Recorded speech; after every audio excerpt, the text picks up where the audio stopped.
this series of brief teachings for contemplation from The Truth Will Set You Free, I am presenting some very key messages that Swamiji has taught over the decades, and wanted to share these with you as an intermittent series, which will remind you to dip again into the book and also to elevate your contemplation practice.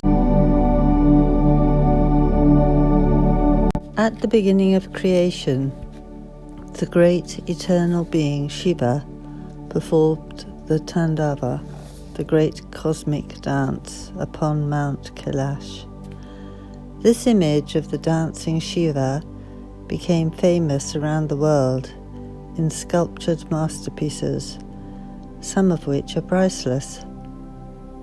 As he danced in a circle of fire, Shiva played a drum, beating it 14 times to form the first alphabet of the universe. From this alphabet, the first language, Brahmi, evolved, the ancestor of Sanskrit.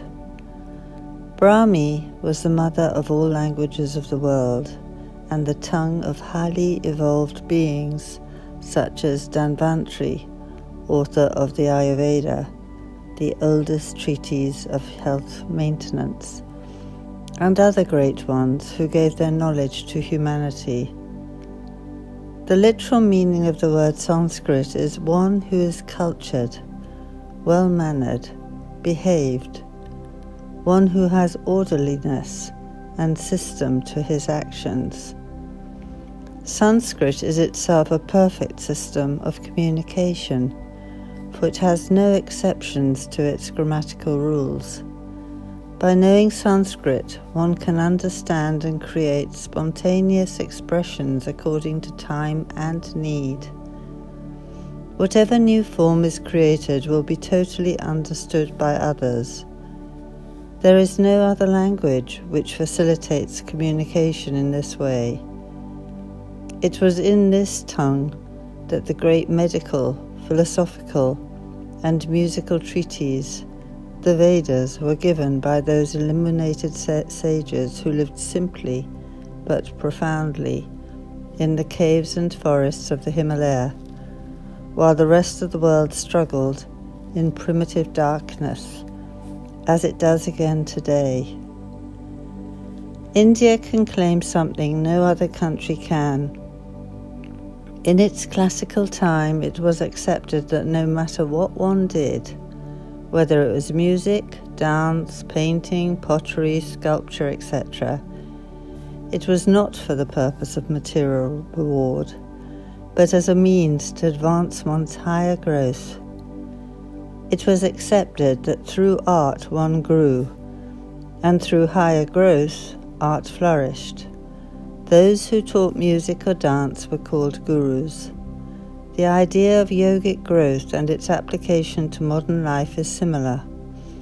The main focus of one's life must be the attainment of enlightenment through one's activities on earth. If money, fame, and power come, they are byproducts. Feel joy for whatever work needs to be done, not grumbling because one has to do it and hates it. It is wonderful when one likes one's work, but if the work is something not particularly enjoyable, one should use it as spiritual practice and discipline, as sadhana and tapasya. Thereby one grows through experience. The literal meaning of tapas is to burn it. It is the process in which iron is put into fire, so that when it is very hot, it can be taken out and moulded, beaten into its final shape as a tool or instrument. To the seeker who is prepared to go through this process in order to become evolved, the disciplines involved may seem quite difficult at times. They are not. It only seems a painful and complex process because of conditions of mind. Sadhana constitutes the various methods by which fulfilment is attained, though it is less severe than tapasya. The latter appears to be rougher, but to those who have gone through all that, there is no severity. They are aware of relativity. It is always possible that one person's pleasure is another's pain, and vice versa. It depends on the motivation and depth of understanding.